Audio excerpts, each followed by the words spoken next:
Bonjour à chacun et chacune de vous. Voici déjà une semaine que nous avons pris la route qui conduit vers Noël. Aujourd'hui, nous entreprenons ensemble la deuxième semaine de l'Avent. Nous désirons continuer à espérer sa présence. Ce que nous attendons, selon la promesse du Seigneur, c'est un ciel nouveau et une terre nouvelle où résidera la justice, nous dit l'Écriture. En allumant la deuxième bougie de l'Avent, exprimons notre désir de préparer le chemin du Seigneur en devenant des disciples missionnaires allumés et créatifs.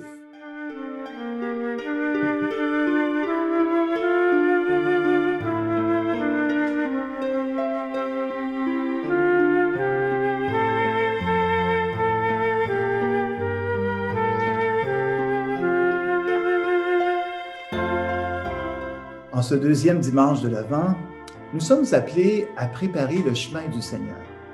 Pour ce faire, nous méditons ensemble l'Évangile de Marc, chapitre 1, des versets 1 à 8. Le texte débute ainsi. Commencement de l'Évangile de Jésus-Christ, Fils de Dieu. Pendant l'année B du cycle du lectionnaire dominical, nous lisons l'Évangile de Marc et en ce deuxième dimanche de l'Avent, nous retrouvons son commencement. Mais c'est plus que le début d'un texte, c'est Jésus lui-même, en personne, qui vient prendre corps en ce monde pour le guérir, le sauver, l'ouvrir à la vie véritable. Et la mise en scène du récit d'aujourd'hui nous conduit au désert, où le prophète Jean appelle la foule à un baptême de conversion. L'Évangile dit à son sujet un passage du livre d'Isaïe. « Voici que j'envoie mon messager en avant de toi pour ouvrir le chemin, voix de celui qui crie dans le désert, préparez le chemin du Seigneur, rendez droit ses sentiers. » Le chemin, c'est toujours une belle image pour parler de nos vies. Parfois, notre chemin de vie est peut-être parsemé d'obstacles. Ce sont nos limites à aimer comme Jésus nous invite à le faire. Nous prenons alors conscience de notre péché. Notre chemin de vie est parfois tortueux lorsqu'il s'éloigne peut-être de points de repère de l'Évangile. Enfin, notre chemin de vie arrive à l'occasion peut-être d'un carrefour, d'une croisée de chemins, lieu de choix ou de discernement. Préparer le chemin du Seigneur nous invite à nous tourner vers lui pour rendre droit nos chemins et, bien sûr, créer un espace pour le rencontrer. Où en suis-je dans ma vie personnelle? Quelle attitude ou quel comportement ai-je besoin de redresser selon les valeurs de l'Évangile? Est-ce que mon chemin de vie fait place à la rencontre avec celui qui vient?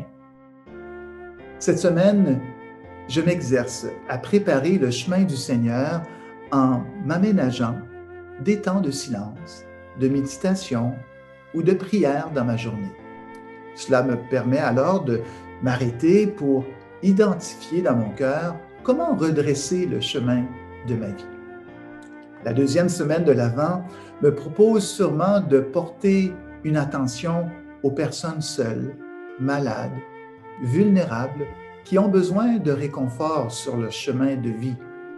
Et je pense à une manière créative pour me faire proche par ma présence lors d'une visite ou d'un appel téléphonique, tout spécialement aussi en ce temps de pandémie.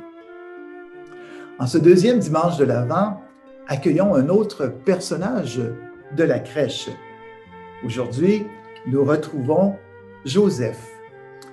Joseph, il est souvent présenté avec un bâton à la main.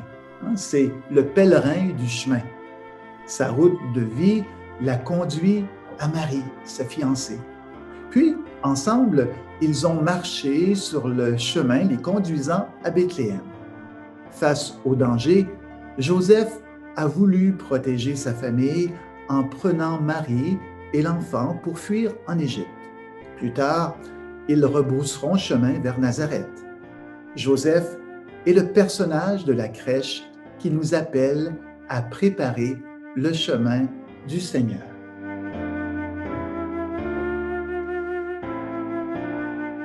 Seigneur, donne-nous la confiance dont nous avons besoin pour oser changer nos cœurs et nous préparer à t'accueillir sur nos chemins, où déjà tu nous accompagnes.